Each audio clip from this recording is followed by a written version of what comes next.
Sitius TV. Assalamualaikum warahmatullahi wabarakatuh. Ya, kembali lagi bersama kami di Sitius TV Ilmu Keolahragaan. Ya, pada kesempatan kali ini kita berada bersama narasumber kita yang hari ini hadir dari KONI langsung, yaitu Bapak Uco Hasian, Navigator MPD, yang hari ini bersama kami di Sitius TV. Baiklah, Bapak ini berada di Kepala Bidang KONI Provinsi Gorontalo, ya Pak? Ya. Kepala Bidang Pembinaan Prestasi. Oh, Kepala Bidang Pembinaan Prestasi. Ya, untuk memperjelas bahwa jabatan dan juga proses Bapak masuknya ke KONI seperti apa, ya langsung kami serahkan pada Bapak bagaimana untuk perkembangannya. Ya, terima kasih bos hebat kita, Abang Jepta. Jadi ketika menilik ke belakang, bagaimana sih sampai saya bisa dikatakan didaulat menjadi Kabid Binpres KONI Provinsi Gorontalo. Nah, tentunya tidak terlepas dari latar belakang pendidikan saya, karena memang berawal dari studi strata 1, strata 2 sampai dengan alhamdulillah jenjang S3 sekarang saya kekeh ya untuk menekuni bidang kepelatihan olahraga. Nah, tentunya di bidang kepelatihan olahraga ini sinkron juga dengan tupoksi saya sebagai Kabid Binpres yang menangani pembinaan prestasi olahraga di Provinsi Gorontalo. Jadi ceritanya Bang Jepta, saya datang ke Gorontalo itu tahun 2004. Ya, 2004 ya Pak. 2004 itu mengawali karir di sini. 2004 itu alhamdulillah begitu sampai di Gorontalo saya sudah diajak diskusi dengan beberapa instansi dan pemerintah tentunya yang bergerak di bidang olahraga. Kemudian saya langsung ditawari oleh kepala dinas waktu itu untuk menjadi salah satu pengelola PPLP. Oh, pengelola PPLP. PPLP itu adalah Pusat Pendidikan dan Latihan Atlet di Gorontalo itu, Gorontalo. Oh, nah, di dalamnya saya didaulat untuk menjadi pertama adalah kepala asrama PPLP sekaligus pelatih fisik. Nah, berangkat dari sana berkembang terus prosesnya, atlet PPLP mulai berbicara dari tingkat nasional, bahkan di tahun 2005 itu yang belum pernah nih ya atlet pelajar kita mewakili Indonesia ke luar negeri. Ya, saat itu saya masih ingat salah satu atlet kita atas nama Noldi Husain itu mewakili Indonesia pada saat kegiatan ASEAN School Game di Brunei Darussalam. Jadi pembinaan dari Bapak juga itu? Ya, salah satunya dari situ. Nah, dilihat dari situ mungkin instansi-instansi yang lain mulai tertarik dengan bidang yang saya geluti. Di tahun 2005 saya diajak kolaborasi dengan salah satu klub sepak bola profesional Gorontalo, yaitu Persigo. Persigo, iya betul. Persigo masih jaya-jayanya pada saat itu. Salah satunya saudaranya Jepta sendiri, almarhum Henry Jo ya.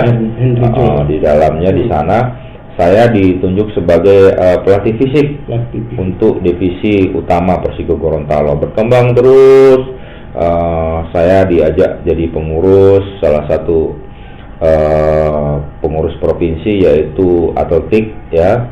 Saya didaulat menjadi pertama pelatih dulu, kemudian juga Kabid Binpres di Pasi, dan sebelum era sekarang juga saya sudah di Binpres, tapi waktu itu masih anggota. Ketua bidangnya waktu itu Prof Haryadi.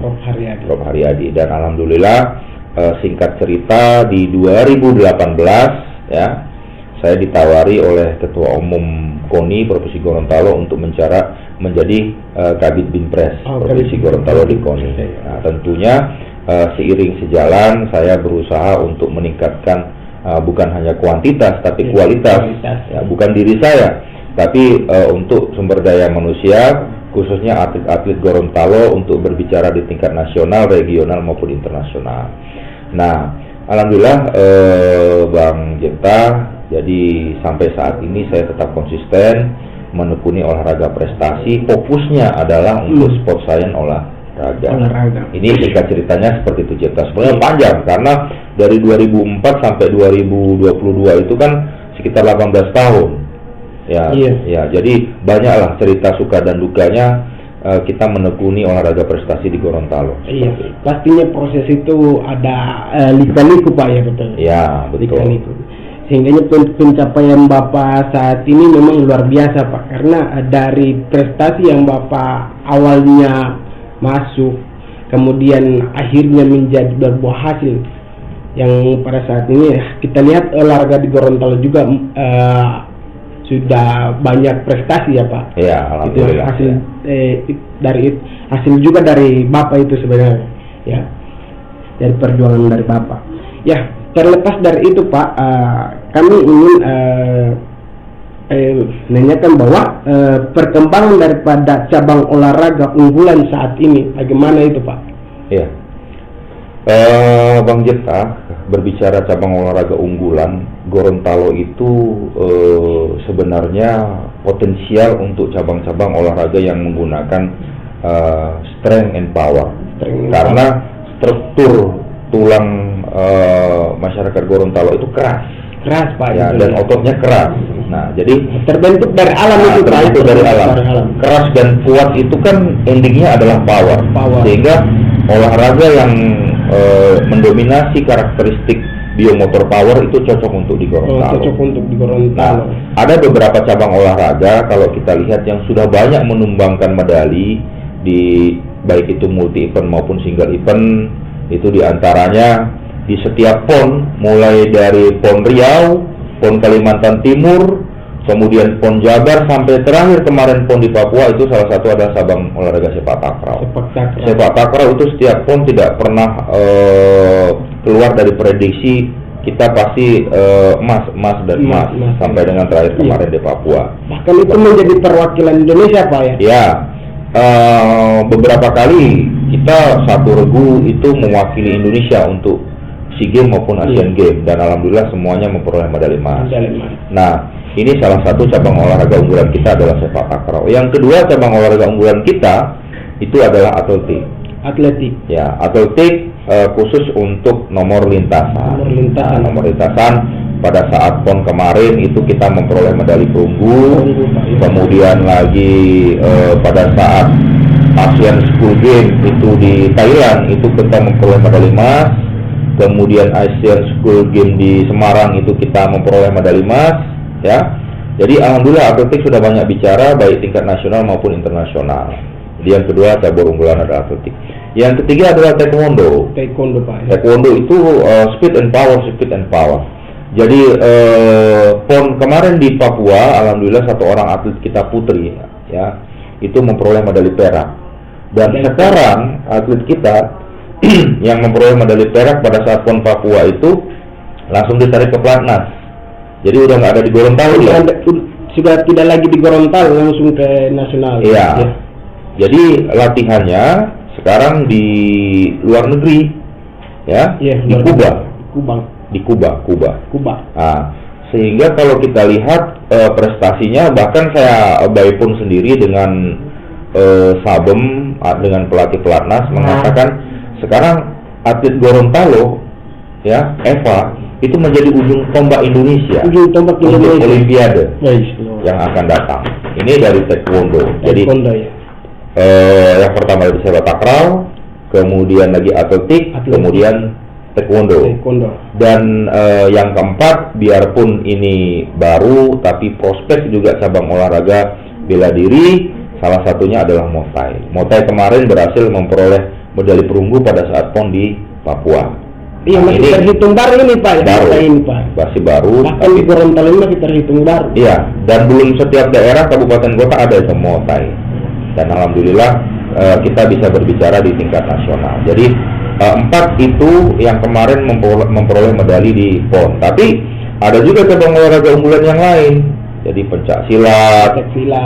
Ya, pencak silat itu kemarin barusan untuk Prapopnas ini kita meloloskan 2 orang atlet 4 orang atlet. 4 orang atlet. Iya, 4 putri, 5 orang atlet berarti 4 putri, 1 orang putra. Itu untuk Popnas nanti di Bangka Belitung.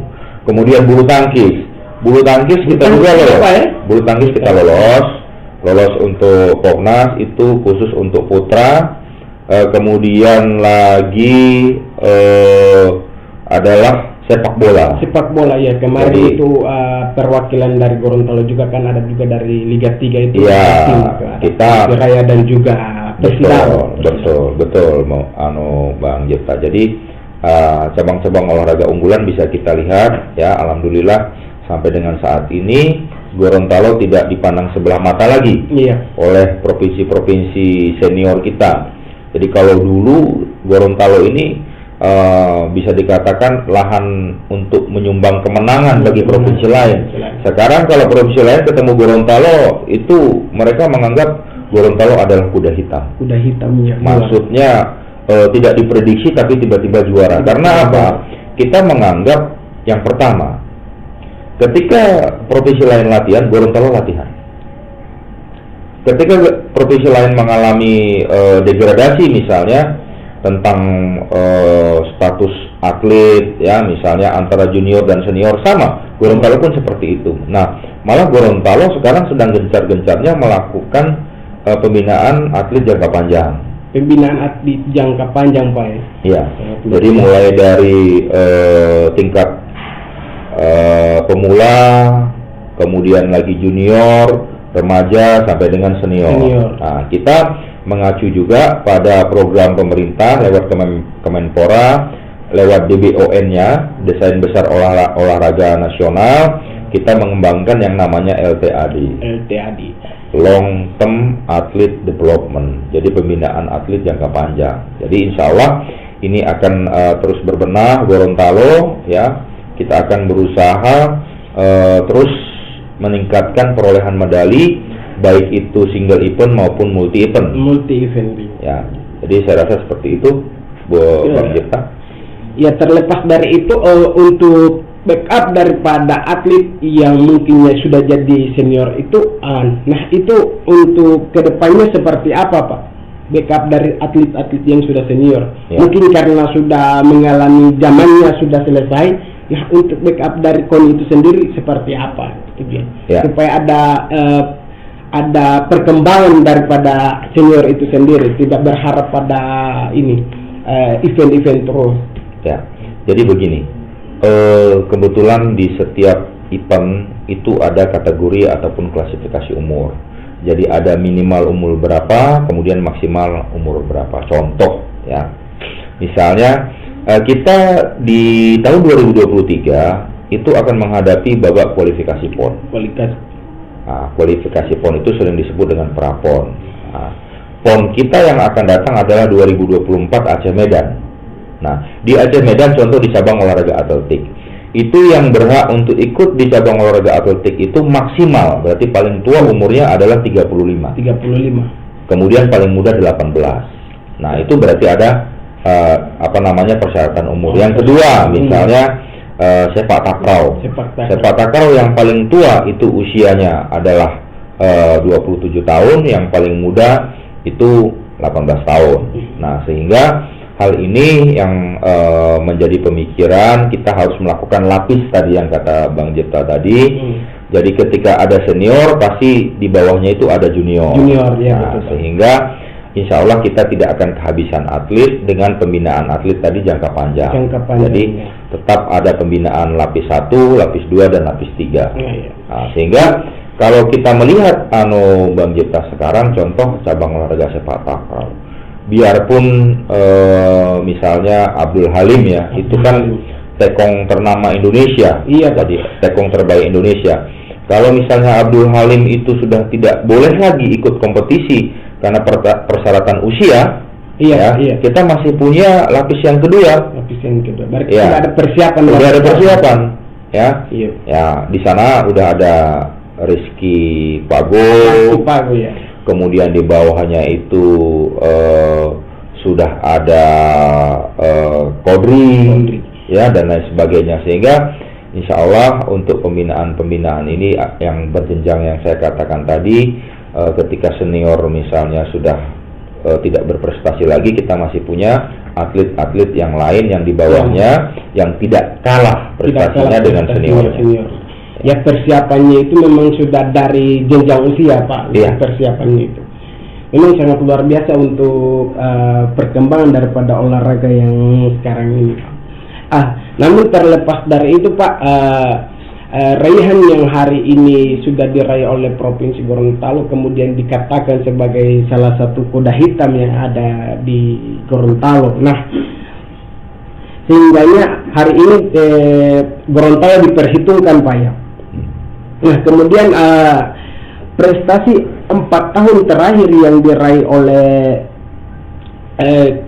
Provinsi Gorontalo itu sendiri apa-apa saja, Pak? Iya. Jadi kita berbicara dari pesta multi event dulu. Jadi pada saat PON kemarin di Jabar itu kita baru menyumbangkan 4 medali tapi dari sepak takraw semua. 2 medali emas, 1 perak, 1 perunggu. Nah, itu PON Jabar. Kemudian PON di Papua kemarin alhamdulillah ya, sepak takraw tetap menyumbangkan 2 medali emas, ditambah perak dari cabang olahraga taekwondo, kemudian ditambah 2 perunggu dari atletik dengan motai. Dan sekarang berarti sudah ada 4 cabang yang istilahnya menyumbangkan medali di PON. Seperti itu. Belum lagi di single event lainnya. Jadi kalau single event itu berarti kejurnas, ya. Kejurnas itu luar biasa. Bahkan saat ini kita, saya rasa ini masyarakat kaula muda ini saat ini sedang gandrung-gandrungnya untuk e-sport. Iya, Pak. Apalagi untuk anak-anak sekarang kan banyak juga anak-anak sekarang hanya sudah tidak pikir lagi untuk sekolah, kemudian beralih profesinya untuk main game. Ini juga yang salah satu big fact yang pengaruh besar terhadap anak-anak perkembangan daripada olahraga itu sendiri, Pak. Karena banyak juga anak-anak yang sekarang justru menyepelekan sekolahnya, kemudian lebih fokus pada e-sport. Padahal kan ada tempatnya untuk kita memajukan e-sport itu sendiri, Pak. Tetapi hari ini banyak anak-anak yang menyepelekan itu. Nah, terlepas dari itu, kendala-kendala apa saja yang dialami dalam prestasi dari Provinsi Gorontalo itu sendiri, Pak? Ya, tentunya kalau berbicara kendala sih apapun ya pasti banyak kendalanya. Jadi tetap kita akan berusaha semaksimal mungkin di sela-sela kekurangan kita men-supporting apa kelebihan kita. Jadi kalau berbicara kendala tentunya yang pertama adalah sarana prasarana. Karena terus terang Gorontalo sampai saat ini belum mempunyai sarana prasarana internasional yang layak. Belum ada. Tapi kalau nasional ya mendekati lah. Jadi standar nasional pun bisa dikatakan belum ada, tapi mendekati. Kalau ukuran iya, tapi kalau kualitas belum. Itu ditinjau dari sarana prasarana. Kemudian lagi dari dukungan anggaran. Jadi mohon maaf, Gorontalo ini dukungan anggaran untuk olahraganya bisa dikatakan sangat minim. Karena apa? Kalau jauh dari kebutuhan kita. Contoh misalnya, ini saya sering kolaborasi dengan teman-teman KONI yang ada di luar Gorontalo. Nggak usah jauh-jauh, Sulawesi Tengah, Palu. Kita mungkin tidak 50%-nya anggaran KONI Gorontalo ya dibanding dengan KONI Sulawesi Tengah. Atau bahkan dibanding dengan KONI kabupaten yang ada di luar ya. Contoh misalnya yang ada di Bekasi saja. Dengan kota Bekasi saja, ya, anggaran KONI Provinsi Gorontalo lebih besar anggaran KONI Kabupaten Bekasi. Jauh, Pak. Tapi kita tidak bisa jadikan satu alasan bagi kita karena anggaran kurang, sarana prasarana kurang. Kita tidak latihan, tidak boleh. Jadi prinsip saya, apa yang kita punya, apa yang ada itu kita maksimalkan. Kita tutupi kekurangan, kita push kelebihan. Itu kalau mau bersaing seperti itu. Jadi kita tanamkan dalam jiwa dan dalam diri atlet, apapun yang ada itu kita maksimalkan. Karena mengeluh itu tidak akan menyelesaikan masalah, justru menimbulkan masalah baru. Seperti itu. Iya, ini adalah pesan yang sangat luar biasa dari tokoh dan juga guru dari perkembangan olahraga yang ada di Gorontalo, sehingganya meskipun anggaran minum, bahwasanya anggaran itu bukanlah salah satu prospek kita untuk berkembang ya Pak. Anggaran itu bukan prospek kita untuk berkembang. Ya, maksudnya begini, anggaran itu betul sangat dibutuhkan karena hubungannya itu dengan prestasi. Ketika anggaran tinggi kan hukumnya itu prestasi kan harusnya tinggi. Tapi ketika seperti Gorontalo anggarannya minim, jangan dijadikan alasan kepada atlet Gorontalo tidak mau latihan. Perkara prestasi dan tidak prestasi, latihan dulu. Latihan dulu. Jadi proses dulu yang kita jalani. Jangan. Jadi apa yang ada saya katakan tadi kita maksimalkan. Seperti itu. Iya Pak. Terlepas dari itu Pak, kita ingin masuk pada pertanyaan yang mungkin juga berkaitan dengan sarana dan juga prasarana. Namun kita nikmati dulu, ini juga salah satu sponsor juga dari Apa ini yang kita pada hari ini. Ini adalah Qmas yang diproses langsung dari Qmas, dibuat di Universitas Muhammadiyah Gorontalo. Oh, ini buatnya di Muhammadiyah ini. Iya Pak. Langsung minum ini? Iya silakan Pak. Oh, langsung minum. Higienis ini ya? Higienis Pak. Nyaman jamin. Nyaman relax Pak. Halal ini ya, kita ya. Halal Pak. Bagaimana Pak? Langsung segar. Segar, mantap. Mantap ya Pak. Apa tadi namanya? Qmas Pak. Qmas M. Qmas M. Ini pabriknya di Umgo. Iya. Pabriknya itu berada di Tapak. Kemudian yang memproses itu dari Umgo. Luar biasa. Jadi Umgo udah mulai ada produk unggulan untuk kemasan air minum ya. Ya, alhamdulillah Pak.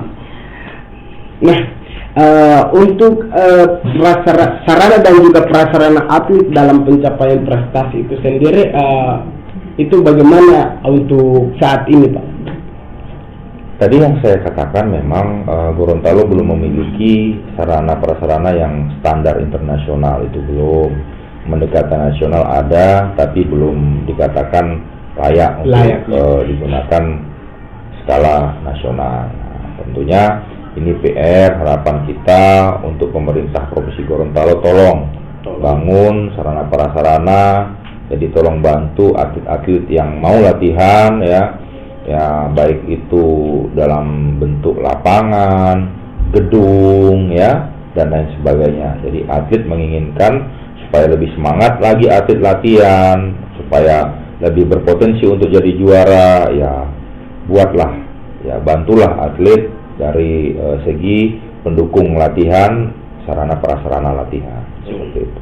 Ini adalah unik-unik juga yang dirasakan oleh salah satu tokoh yang juga pemerhati olahraga dan juga guru besar olahraga yang ada di Gorontalo. Sehingga pemerintah harus backup itu. Jadi ini adalah salah satu bentuk keinginan daripada tokoh dari olahraga Gorontalo, sehingga pemerintah harus backup itu. Nah ini terlepas dari itu Pak, tujuan dan juga target kedepannya untuk memajukan olahraga dan juga prestasi yang ada di Gorontalo itu untuk kedepannya seperti apa Pak? Iya. Kita tidak boleh stagnan, kita tidak boleh puas dengan apa yang kita dapatkan sekarang. Jadi khusus untuk KONI Provinsi Gorontalo, insya Allah di bulan Desember ini akan melaksanakan Porprov, dan olahraga antar provinsi, di mana atlet-atlet yang potensial di kabupaten kota akan bertarung di situ. Dan itu nanti akan nampak, akan muncul bibit-bibit baru yang dulu mungkin belum kelihatan, yang dulu mungkin belum menampakkan jatinya. Ya, sekarang sudah menampakkan jatinya dan jalinya, sehingga pada saat ajang Porprov nanti, saya selaku Kabid Binpres bersama-sama dengan tim akan mengevaluasi dan akan melakukan analis. Jadi yang kita pilih nanti adalah bukan juaranya, tapi atlet yang potensial. Untuk apa? Untuk mewakili tahun 2023 itu ada bawa kualifikasi PON. Nah, kalau tahun lalu Gorontalo hanya meloloskan 9 cabang olahraga di PON. Bayangkan ya, Bung Jepta, tahun lalu kita hanya meloloskan 9 cabang. 9 cabang Pak ya. Nah, tahun ini kita harus pasang target lebih dong. Lebih ya. Jangan 9, ya minimal 15 cabang kita lolos PON. Karena apa? Di Papua kemarin kita lolos 9 cabang, kita dapat 4 medali. 4 medali. Pencapaian luar biasa. Luar biasa. Ya, sedangkan yang lain mengirimkan 50 cabur mungkin hanya dapat 1 atau 2 medali. Sehingga insya Allah dari kegiatan dan program yang sudah disusun oleh Kabid Binpres, bulan depan akan ada Porprov, kemudian akan kita saring, akan kita analis, kita akan seleksi secara detail, kemudian insya Allah kita akan peladakan pada bulan Januari, Februari paling lambat untuk mengikuti ajang kualifikasi PON atau Prapon di bulan September paling lambat, karena harapan dari KONI pusat, jadi 1 tahun sebelum PON itu babak kualifikasi sudah selesai, seperti itu. Nah, ada informasi juga untuk masyarakat Gorontalo, pemerintah pusat melalui KONI pusat juga sudah memberikan warning kepada semua provinsi yang ada di Indonesia, bahwasanya untuk PON 2024 Aceh Medan tidak ada jatah-jatahan. Tidak ada jatah-jatahan. Jadi yang masuk final itu yang berhak untuk ikut PON. Jadi kan nanti pada saat kualifikasi PON ini dibagi wilayah. Contoh Gorontalo itu kan masuk wilayah Sulawesi, ada Papua, ada Sulawesi Utara, Sulawesi Selatan, ada Papua Barat, ya kan, ada Sulawesi Tengah. Kita akan bertarung di sana. Jadi kalau kita masuk final itu berarti kita berhak lolos PON. Kalau nggak masuk final berarti kita tidak berhak lolos PON. Berarti sudah tidak pakai jatah-jatah lagi. Tidak pakai jatah lagi. Kalau dulu ada namanya wildcard. Wildcard itu istilahnya penghormatan kepada provinsi untuk mengikuti PON. Sekarang tidak ada. Sudah tidak ada. Sehingga ketika kita tidak lolos masuk dalam final, berarti jangan harap kita mau ikut PON 2024 di Aceh Medan. Jadi seperti itu yang kami lakukan, Bang Jeta. Insya Allah ini didukung oleh masyarakat, khususnya pemerintah. Jadi jangan sampai program kita bagus, tapi dukungan pemerintah juga mungkin bisa dikatakan kurang, karena tidak mungkin kita lari sendiri tanpa dukungan pemerintah. Harus ada dukungan dari pemerintah. Nah, itu juga banyak juga pesan dari Dr. Ucok Hasian untuk seluruh atlet yang nantinya akan bertanding pada Porprov. Jadi untuk teman-teman sekalian persiapan untuk Porprov ya. Jadi Pak, kami itu setelah podcast ini, untuk mengakhiri podcast Pak, kami punya slogan bahwa untuk mengakhiri itu kami ingin selalu menyatakan bahwa IKOR hebat. Jadi nantinya Bapak juga ikut IKOR hebat, ya Pak. Bagaimana begitu? Aduh, saya ini saking semangatnya gimana IKOR hebat, gimana? Nanti saya akan suara bahwa IKOR hebat. Saya balas IKOR hebat. IKOR hebat. Oke, one hand. Oke. Ya Pak, IKOR hebat. Ya, terima kasih Pak untuk kebersamaan yang sangat luar biasa pada hari ini, sehingga kami juga mendapatkan banyak ilmu dan juga pengetahuan yang hari ini Bapak bagikan, kemudian informasi juga terkait dengan olahraga. Jadi sehingga kami jadi banyak tahu terkait dengan olahraga dan juga perkembangan daripada olahraga yang ada di Gorontalo ini ya Pak. Ya. Untuk itu kami sangat berterima kasih. Lebih dan kurangnya daripada persiapan dari panitia ini kami memohonkan maaf. Ya, terima kasih Pak. Salam akhir dari kami yaitu salam olahraga Jaya. Ya, terima kasih Pak. Terima kasih. Ya. Sitius TV.